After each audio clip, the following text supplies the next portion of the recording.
Medieval kings planted it. Modern people forgot it even existed. It grew for 600 years, fed villages, healed the sick, made wine sharper than cider. But by the 1800s, the tree was missing from most maps.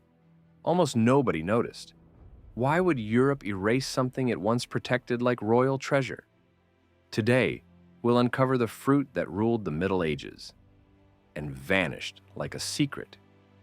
Before we go any further, we want to ask you something simple. Most viewers never subscribe, and that's okay. But if you believe the forgotten skills that fed families through famine and winter deserve a place in the modern world, your one click makes a real difference. It helps us protect the survival wisdom our ancestors lived by. So if that matters to you, tap subscribe. Try to imagine your money is useless because there's nothing left to eat. That actually happened in medieval Europe over and over. When the harvest failed, like it did during the Great Famine of 1315, coins became pointless.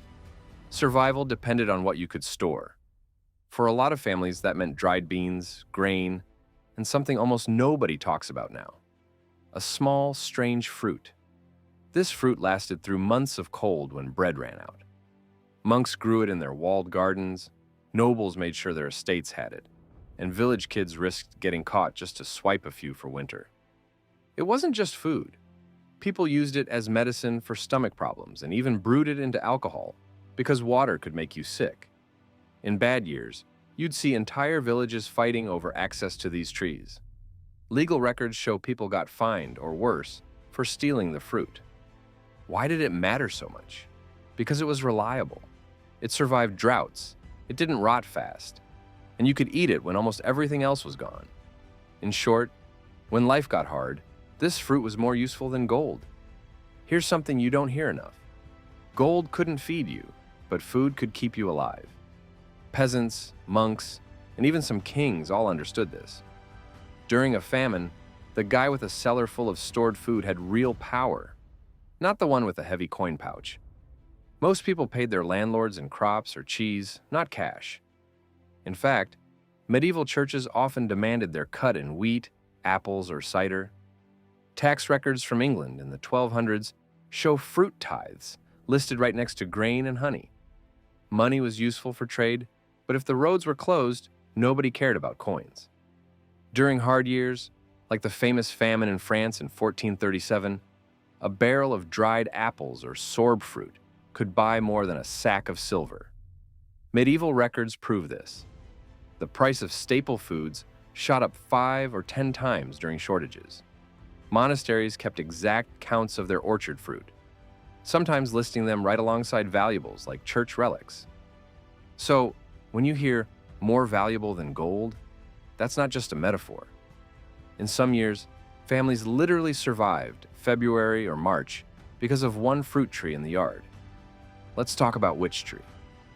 Let's get to the fruit nobody talks about anymore: the service tree, also called Sorbus domestica.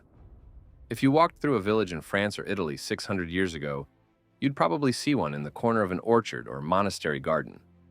Now, you're lucky to spot a single tree growing wild in a hedgerow. Service trees aren't big show-offs.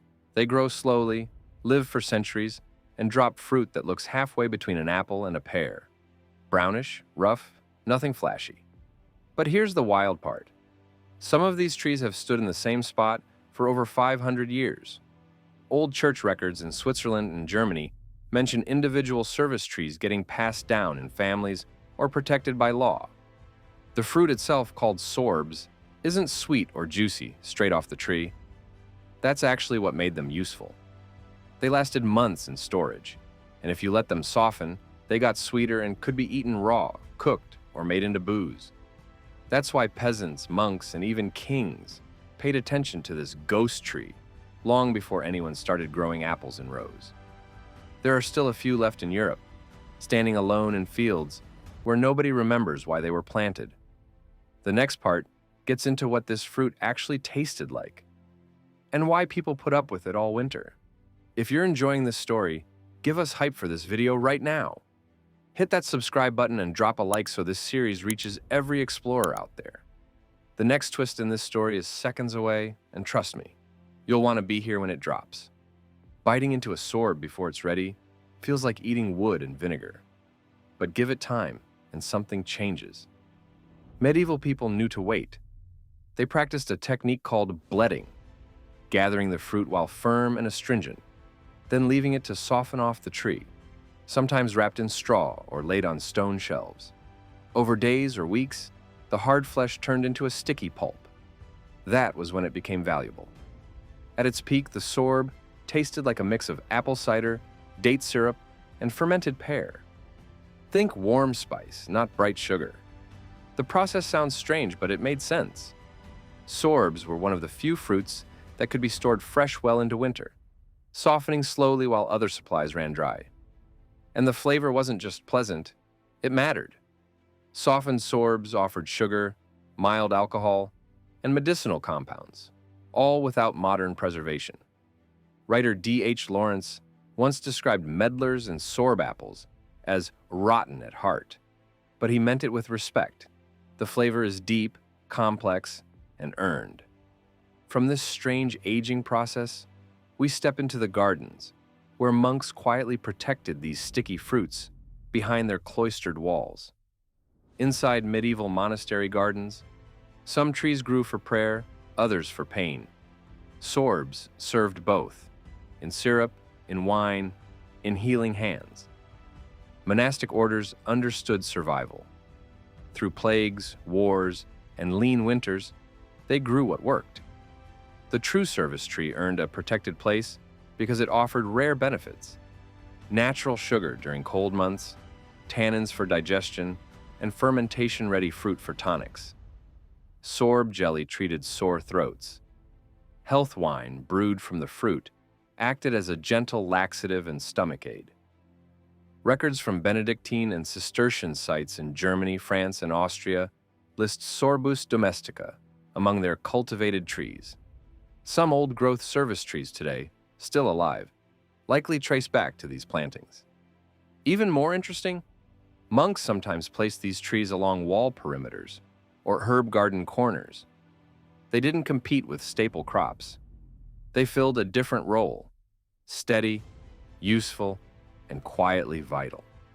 In an age without vitamin C tablets or cold storage, a softening sorb in December meant health, not luxury.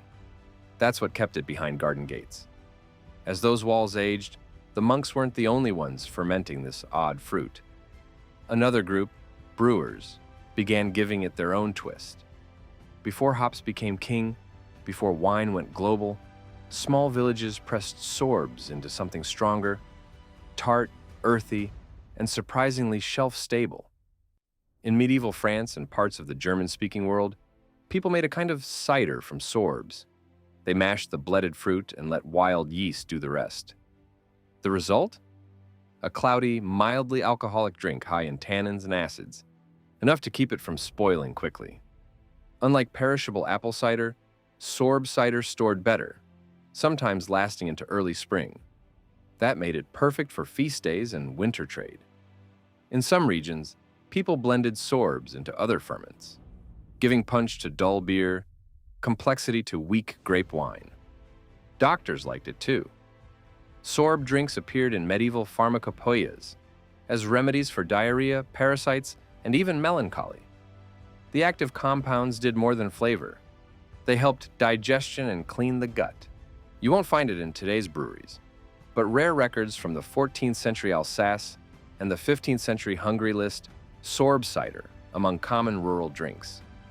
The more you look, the more the value shows up. But how valuable was it really? And could a soft fruit ever beat a gold coin? Try surviving a medieval February with no root cellar, no imports, and snow-covered fields.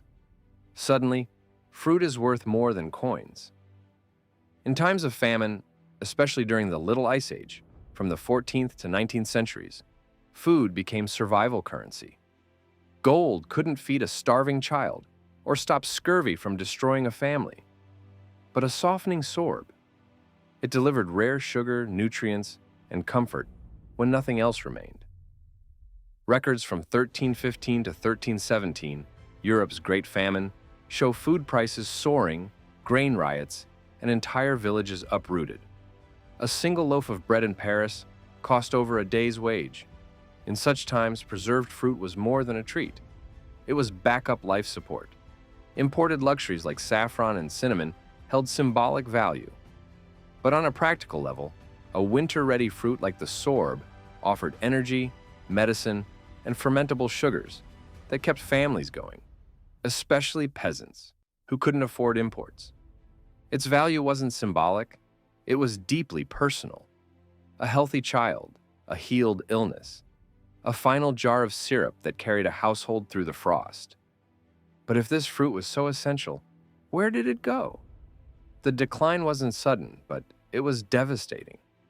The landscape changed, not just physically, but economically, and the service tree got pushed to the edges, literally and historically. As Europe industrialized, agriculture focused on standardization. Orchards filled with faster-growing apples and pears. Forests were cleared for farmland. The slow-growing Sorbus domestica, which can take 10 to 20 years to bear full fruit, didn't fit the timeline of modern food production. By the 18th century, it was rare. By the 20th, it was almost mythical. The problem wasn't that it failed. It thrived in harsh soils and lived for centuries. But it required patience, knowledge, and time. Industrial agriculture didn't reward those. In France, Germany, and Austria, a few remained scattered in hedgerows or forgotten pastures. Botanists in the late 1900s began documenting them as relict species, ancient trees left from abandoned traditions. By the early 2000s, the service tree appeared on endangered species lists in parts of Central Europe. Conservation groups sounded the alarm. This wasn't just biodiversity loss, it was cultural amnesia. Yet the story doesn't end in decline. Something surprising began happening. A rediscovery movement started building momentum in unexpected places. Let's meet the people bringing the golden fruit back from extinction. Farmers, botanists, and cider makers are quietly rebuilding the legacy of Sorbus domestica. One seedling, one graft, one harvest at a time. In Hungary, researchers at the Szent István University began cataloging wild specimens in the early 2000s.